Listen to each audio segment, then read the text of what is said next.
Hey, kia ora. Helen Brahms coming to you live from Surprise in Arizona. Hope you're having a super fantastic sparkling day. Welcome to Before the Dirt Nap podcast number 1470, Pets and Vets. So today is National Spoil Your Dog Day. I did not know this. If I had, we wouldn't have had today. I wouldn't have taken Zeffy to this vet today. But apparently it wasn't. And I found out later on while she was at the vet. So I was like, oops. So she's going to have a spoil your day tomorrow. Just a day late, but she won't know the difference because if you can see her there in the corner, you can see she's a little sleepy. But today was Take Zeffy to the Vet Day today. We use Banfield and they have their wellness programs and it was time for Zeffy to get her teeth cleaned and to have her 6-month checkup. So if you don't know about Banfield's, if you're on one of the wellness plans, your dog gets a checkup every 6 months to keep it, and it's a wellness plan. So they're hoping to prevent anything from happening to your dog. And so it was also time for her teeth cleaning, and I listened and talked with the vet afterwards, and her teeth cleaning went really, really well. He said there was just a little buildup on her back molars. Everything's looking good. Her gums are looking great, which was interesting. I said, well, her gums are looking great. He goes, yeah. I said, So I'm going to have a talk with the pet insurance company because they told me that a pre-existing condition that she has is gum disease. And he said there was absolutely zero sign of it. She said she's never had gum disease because there's no trace of it or anything. So I was like, interesting. I'm going to go and talk with her. And then I said, now you've given me paperwork here on ringworm. Does she have ringworm? And he's like, nope. So let's rewind back to the beginning of the day. So we had to have Zeffy at the vet at 7:30 this morning, which was okay. It just meant we had to rush through and skip some of our normal morning routines to get her there on time because it's about a 20 to 30 minute drive from here, depending on traffic. And so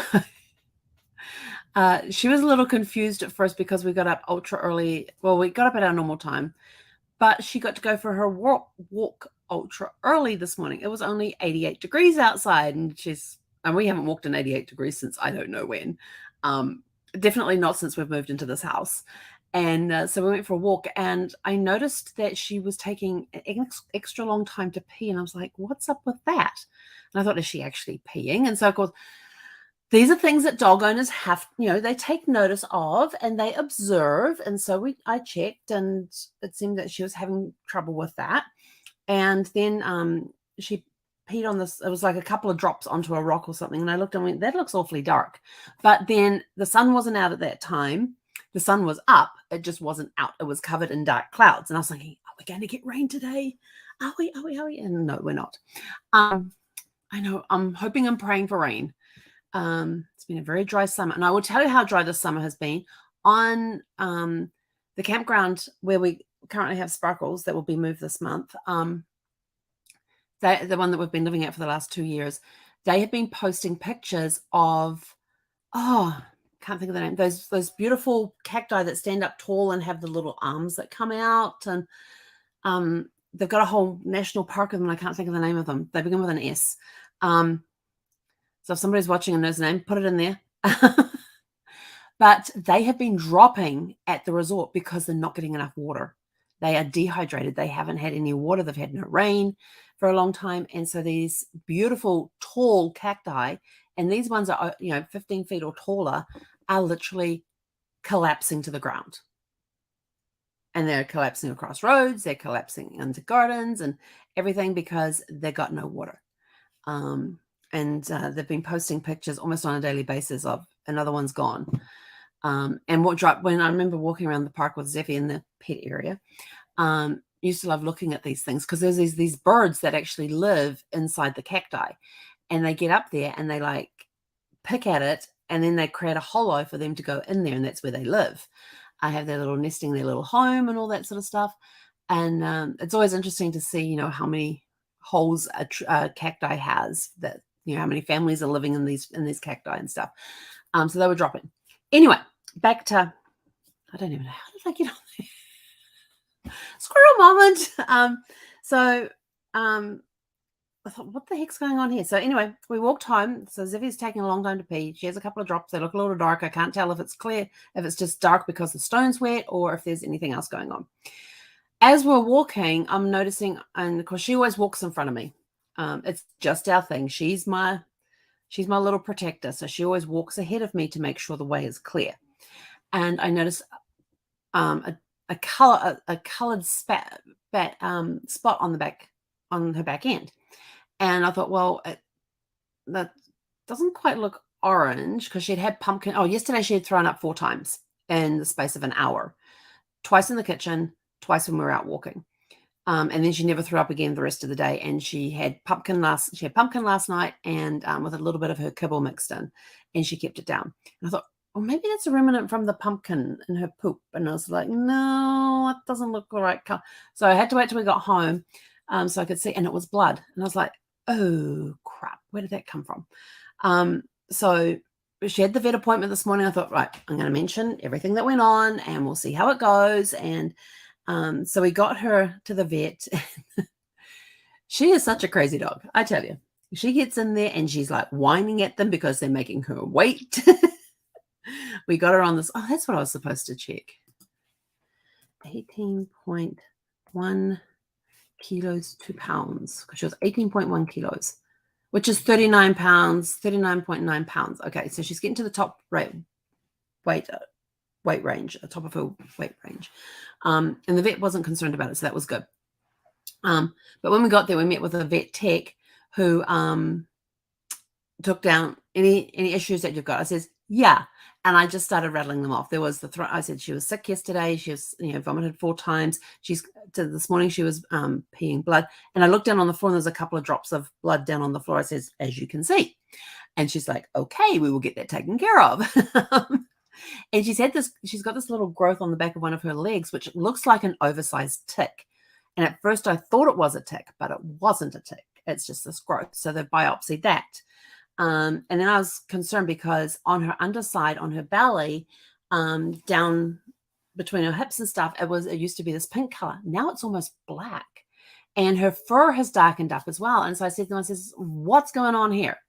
I said, it's only happened since we moved into the house, out of the RV and into the house. And it turns out that it's an aging thing. Her beautiful little pink belly is now dark. And if you look at some of the areas on her skin and stuff, it's dark underneath the fur. Her fur has gotten darker. If you can see her face is definitely darker now. The brown on her nose is definitely more pronounced than it was. And so it's like, they said, oh, it's just an aging thing. So yeah, so the vets, they put her under, they cleaned her teeth and had no problems with that. Did they clip your nails? No, I don't think they did. She obviously needed nails clipped. And they biopsied the lump, and they checked her urine, did a urine sample, and they suspect that she has a slight urine infection. So we've got antibiotics for that. And yeah, but overall, they said the vet was really, really impressed with her health. And it was really cool because I had the techs would call me every now and again to give me updates. Oh, they're just finishing up cleaning her teeth. They're about to take her in for x-rays because they're going to x-ray her lower part to ensure there was like no kidney stones in her bladder or anything like that. And that was all clear. So I was like, yes. Like, thank you.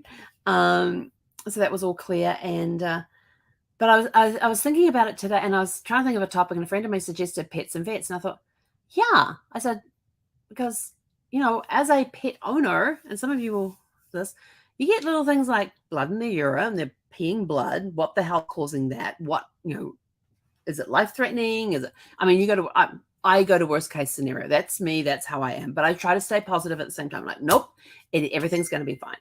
And then she turns around and says, they'll turn around and say something, and so I'd be back up there again.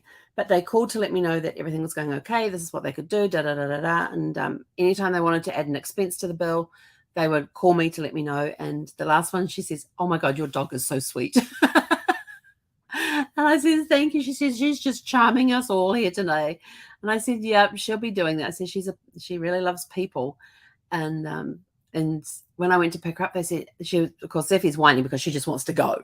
It's so like, you're here, let's go. And I'm like, no, we've got to talk to the vet first, and then we've got to get your harness on and all this. And so we got all that on, and she's like pulling me towards the door, and I'm like, no, you're going to have to wait. And so she's like, the whole time, all of the thing. And Paige was like, that, she did that all afternoon. And I says, yeah, that's her talking. And she's like, really? I says, yeah. I said, she very rarely, if ever, barks. And I said, I can count on one hand the number of times she's barked in the last 3.5 years since I adopted her. And she's like, really? I says, yeah. And I said, it's actually funny when she does bark, because she stops, because she does it so rarely. She'll stop and she'll be like, and like look at me like, what? And I go, that came out of you. And the first time she did it, she was 10 months old at the time. Yeah, 10 months old, 11 months, somewhere around there. 11 months, because it was, no, she had just had her birthday. She just had her first birthday when she barked for the first time, and I got her in November. And she did this little bark, and she sort of went, ruff, ruff, ruff, and she stops, and she's like looking all around, like, and I looked at her and I, what was that? And she like looked at me with puzzle. I said, that came out of you. And she goes, ruff. I go, yeah, that was you. Back to the whining thing. It was hilarious. But yeah, so I thought about, my day, and I thought, how, I've had dogs go to the vet in the past and it hasn't been a problem. But when she's not in the house, and I know with the last 2 dogs that I've had, that Brad and I had, it was very quiet in the house when the dogs weren't there, and you notice the difference. But for some reason, it really affected me today with having her at the vet. And like, I left there and I went straight over to the mail place because it was open, and got my mail. And then I picked up breakfast on the way home, because I had literally no food at home in my fridge or freezer. All I had was different types of snacks. And I was like, no, so I got breakfast on the way home, waited for Costco and did some stuff around the house. Costco opened, went over there, did my shop, came home, put everything away. And by the time I'd done that, I had like 30 minutes. No, I had 15 minutes to get online to start work at the help chat at 12 o'clock. So I thought, well, that's a very full morning. But as I was sitting here in the afternoon, I was working, I was like, you could definitely feel Zeffie was not here in the house. It was too quiet. And you may think, well, normally she's on the chair there sleeping. Yeah, but she has these little snorts that she does, or she does these little running, their dream run things where they're yip, yip, yip, yip, and those little yips come out, or she just does this heavy breathing thing, kind of like a snore. And it's always going on, and it's going on constantly in the background, and that's what she does. And she just wasn't there doing that. So it was a little strange not having my buddy on her chair there while I was working. That was weird. But it was a great relief to pick her up and find out that everything was okay. And she just got this urinary tract infection that we got antibiotics for. We start tomorrow morning. Because of her vomiting the day before, they gave her an anti-nausea medication but prior to putting her under, because they said sometimes if a dog has been vomiting the day before and they're going under anesthesia the next day, it could trip the nausea again and cause them to aspirate. And I was sort of like, yeah, that ain't going to happen. And they says, yeah. So the tech had to talk to the vet first to find out if they needed to do that, since Zeffie had only done it in that 1 hour early in the morning and had eaten successfully that night and kept it down. And so they called me and says, yeah, the vet wants to do that just as a precaution. I was like, fine. And so we did that. But getting her home, the whole way home, I got a lecture from my dog the whole way home. There was not a minute, a second, a moment in the car from when I put her in the car, then walked around and sat in the car. I mean, she was going by the time I sat in the driver's seat. I opened up the driver's door and you could hear her with all of her little noises and things, and get into the driver's seat. I had that going the whole way home until I turned the engine off in the garage. And then she shut up and hasn't had a whimper or a noise since then. So it has been, for me, it was a stressful day. because I was worried about the fact that she has a slump. We don't know what it is. We're still waiting for the biopsy results for that. She's got the urinary tract infection, which I didn't know that's what I was hoping that's all it was. And the fact that her teeth are clean and she has no gum disease, yet for some reason the insurance company thinks she does. So I'm going to call them and go, why? Because I spoke with the vet and asked him about that, and he said she doesn't have it. So, but yeah, he said her teeth were in great condition. They cleaned up very, very easily. So I was like, oh, thank goodness. Because whenever I clean her teeth, I always feel like I'm not doing it wrong. Am I hurting her? Am I not cleaning the right way? But she also has different dental chews and stuff that she has between brushings. So that whole regime of brushing her, I probably should do them every day, but I only do them every other day. Some days I'll actually just put the toothpaste on my finger and just rub it across her teeth, which the vet has told me that's fine as long as it's got the enzyme in there and that gets on her teeth. That's all that matters. So and I have a little toothbrush that's got it's got a big head on one end, it's got a little head on the other end, and I just use that little one. And every 2 to 3 days she gets it scrubbed with that. So yeah, so her trip to the vet it went really well. So they were really pleased with her and her weight and her health and everything else. And I'm like, yes, because I always worry that I'm doing something wrong for her and that I'm not taking care of her as I should. But to hear them turn around and say, no, she's really good. That was like, yes. And it's every time she goes to the vet for this comprehensive workup, I drop her off in the morning, I pick her up in the afternoon, I get the reports, and I'm sort of like, oh, I'm doing something right. So this first, and the reason I'm a little, it's been 3.5 years, is because this is the first dog I have had to take care of completely by myself. When Brad was alive, he took care of the things like the teeth brushing, because he had the stronger grip to hold the bigger dogs to brush their teeth.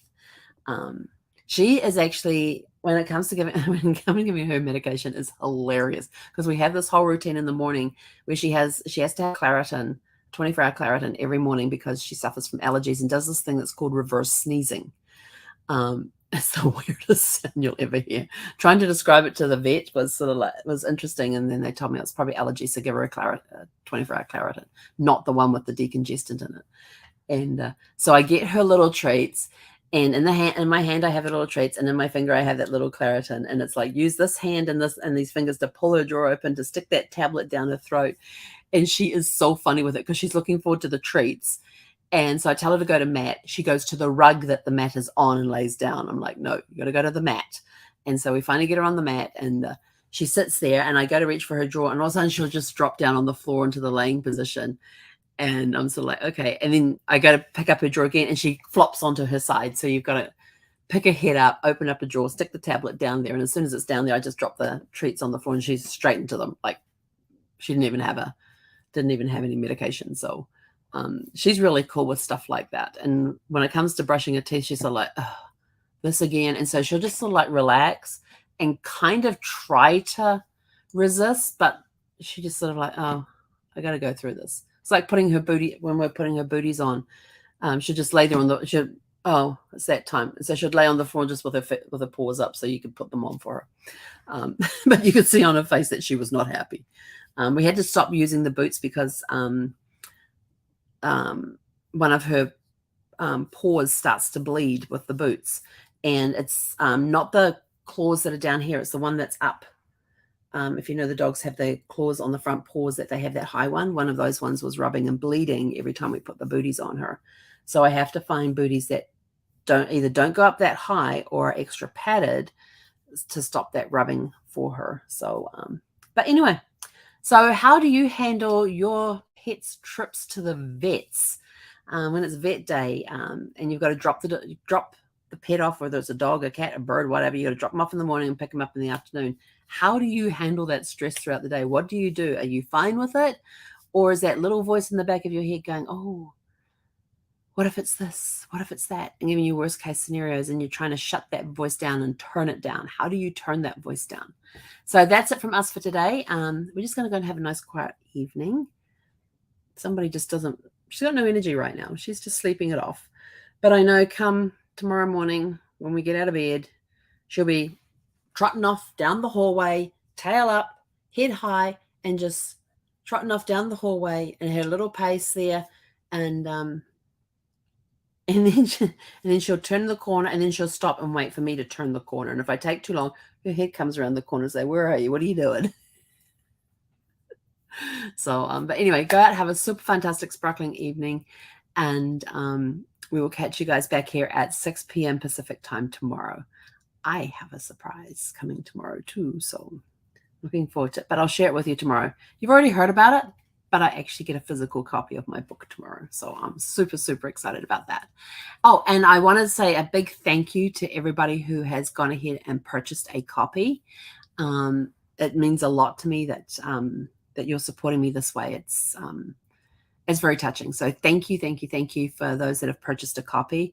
My request is that if you have purchased a copy, once you've read it, if you could leave a review on Amazon, that would be amazing and be very truly appreciated. So go out, have a super fantastic sparkling evening, and we'll catch you guys back here tomorrow evening at 6 p.m. Pacific. Hei konera.